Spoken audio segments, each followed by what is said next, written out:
Sebelum masuk ke pembahasan, seruput kopi dulu, Lur. Selamat datang di Mata Militer Ngapak, tempatnya info dunia dan Indonesia, dan yang panas-panas tentang militer. Belakangan ini beredar gambar-gambar yang diklaim memperlihatkan gudang penyimpanan bom milik Rusia. Di dalam foto tersebut, tampak ratusan hingga diperkirakan sekitar 250 sampai 270 bom udara jenis OFF yang masih tersimpan di dalam peti kayu bergaya era Uni Soviet. Pemandangan ini langsung menarik perhatian para analis militer karena memperlihatkan bagaimana Rusia masih memanfaatkan sistem penyimpanan amunisi yang telah digunakan selama puluhan tahun. Bom OFF sendiri merupakan bom udara serbaguna berdaya ledak tinggi yang telah lama menjadi bagian dari persenjataan Angkatan Udara Rusia. Bom ini tersedia dalam berbagai varian, mulai dari bobot yang lebih ringan hingga ratusan kilogram. Bom jenis ini dirancang untuk menghancurkan pasukan, kendaraan, bangunan, gudang logistik, hingga infrastruktur militer lawan. Dalam perang Rusia dan Ukraina, bom OFF menjadi salah satu amunisi yang paling sering digunakan. Yang menjadi sorotan bukan hanya jumlah bom yang sangat besar, tetapi juga cara penyimpanannya. Bom-bom tersebut terlihat berada di dalam peti kayu. Metode seperti ini memang telah digunakan sejak masa Uni Soviet karena peti kayu mudah diproduksi, murah, dan memudahkan proses pengangkutan.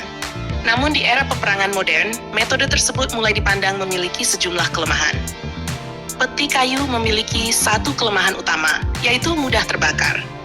Apabila gudang penyimpanan terkena serangan drone bunuh diri, rudal jelajah, atau pecahan ledakan, api dapat dengan cepat menyebar ke seluruh area penyimpanan.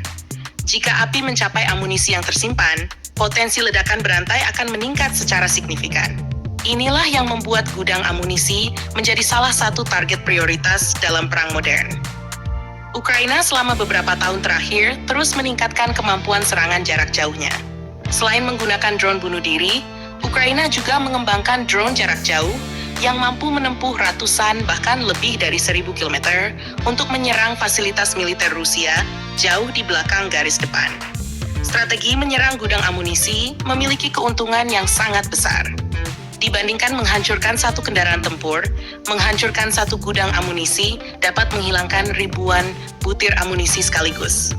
Selain kerugian material, pasukan yang berada di garis depan juga dapat mengalami kekurangan pasokan bom dan peluru.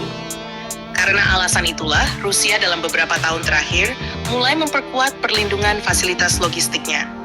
Banyak gudang yang kini dilengkapi tanggul tanah, lapisan beton, hingga sistem pertahanan udara di sekitarnya. Namun, luas wilayah Rusia membuat tidak semua gudang dapat memperoleh perlindungan maksimal. Bom OFF sendiri masih menjadi senjata yang sangat penting. Ketika dipasangkan dengan kit luncur dan sistem navigasi, bom konvensional dapat berubah menjadi bom luncur berpemandu yang mampu menyerang sasaran dari jarak puluhan kilometer tanpa membuat pesawat pembawanya harus mendekati pertahanan udara musuh. Inovasi tersebut membuat stok bom lama menjadi kembali bernilai tinggi. Rusia tidak perlu memproduksi bom baru dari nol. Mereka cukup memodernisasi bom yang sudah ada dengan menambahkan perangkat kendali dan sayap lipat, sehingga biaya produksi menjadi lebih rendah dibandingkan membuat rudal jelajah. Karena itulah setiap gudang yang menyimpan bom OFF dalam jumlah besar memiliki nilai strategis yang sangat tinggi.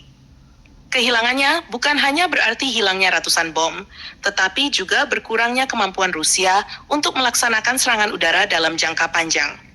Di sisi lain, keberhasilan Ukraina menyerang gudang amunisi dapat memengaruhi tempo operasi militer Rusia. Semakin jauh gudang dipindahkan dari garis depan demi alasan keamanan, semakin panjang pula jalur logistik yang harus ditempuh untuk mengirimkan bom ke pangkalan udara. Namun perlu dicatat bahwa foto-foto yang beredar di media sosial tidak selalu menunjukkan kondisi terkini. Lokasi, waktu pengambilan gambar, maupun jumlah pasti bom di dalam gudang seringkali sulit diverifikasi secara independen.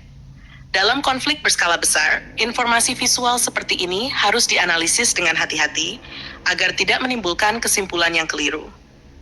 Meski demikian, satu hal yang dapat dipastikan adalah bahwa gudang amunisi tetap menjadi aset vital dalam peperangan modern. Baik Rusia maupun Ukraina sama-sama berusaha melindungi gudang mereka sendiri, sekaligus menghancurkan gudang milik lawan. Pertempuran logistik kini sama pentingnya dengan pertempuran di garis depan. Kedepan, perlindungan gudang amunisi kemungkinan akan semakin mengandalkan kombinasi bunker yang diperkuat, sistem kamuflase, perlindungan terhadap drone, serta pertahanan udara berlapis. Negara yang mampu menjaga rantai logistiknya akan memiliki peluang lebih besar untuk mempertahankan operasi militer dalam waktu lama. Bagaimana menurut kalian? Apakah penyimpanan bom menggunakan peti kayu seperti ini masih layak digunakan di era drone dan rudal presisi? Atau sudah saatnya diganti dengan sistem penyimpanan yang lebih modern? Jangan lupa subscribe, like, dan komen di bawah sambil ngopi.